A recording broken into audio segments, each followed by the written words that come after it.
It's dry today. It's very greasy, but it's dry. But I've got no problem being makeup free because I'm really not that vain.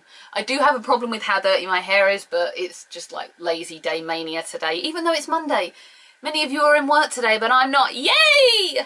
Good morning, good afternoon, good evening. Hello, creepy friends. Welcome to Slams and Bobs, where it's a couple of days late, but we are going to do our Thunderbirds episode review. I can't remember what the name of this episode was. I'm going to put it down here. When I actually do remember, I'm going to have to go and revisit that moment. I wasn't really a big fan of this. I feel like we've kind of doing what none of us like, which is only highlighting one or two brothers and not really having them all in, which is really frustrating for me. So the episode starts out, no it doesn't, it starts out on a train. Ignore me. This is why you shouldn't watch it on a Sunday night after a very, very long week and a very long weekend and a long night the night before, when you're really not with it. This is why I waited. I didn't want to rush it the day before and not have notes and be able to discuss it with all of you. I like the suggestion at the start of the episode with John and Alan that John is kind of an introvert and a loner. I can really identify with that. That is me down to a T. I don't generally do boyfriends. I'm quite happy to just go out on my own and please myself. I really am very independent. I'm very much the introvert and the loner. I don't like parties, but I cope remarkably well on Saturday.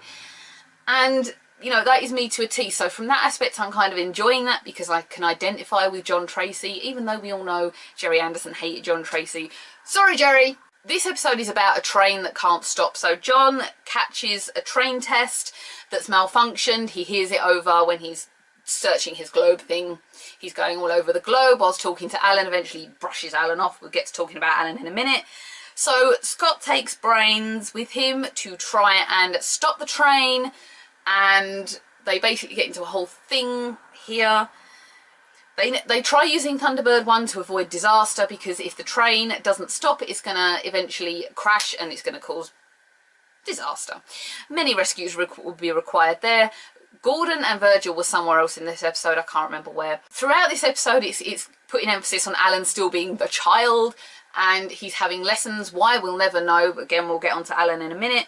But it did eventually have reference when they're talking about game theory, and it has reference to the fact that the artificial intelligence in the train is controlling it and thinking for itself, and basically wants to play a game with John. Once John takes it onto playing a game, he is able to distract it for a minute, which means they can take control back of the train. But by this point, Brains has already tried to skip through something else and they can't control the train, so now they have to rush through, get control of the train, and in the last minute ease it nicely into its stopping station and not kill everybody.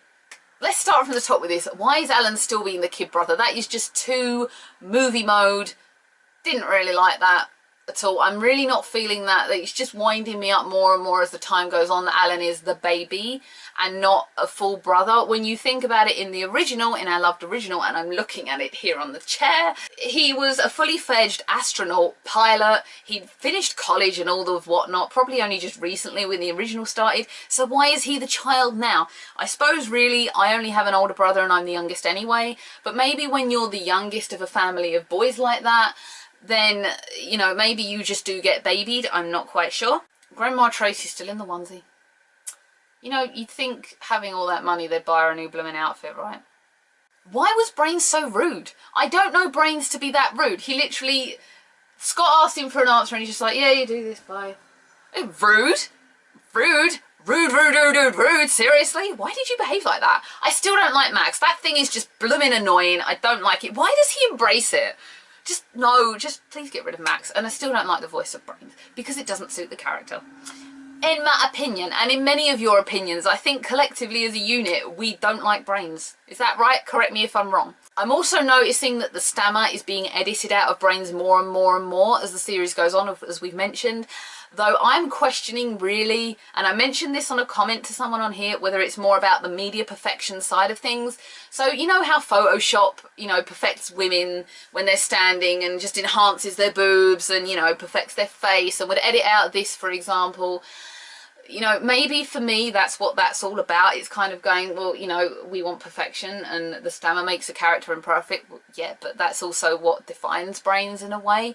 I don't like the fact they're editing out stammer. That just, it's highlighting how much stress is put on people to be perfect because they're taking out a very big imperfection of Brains that we all know and love.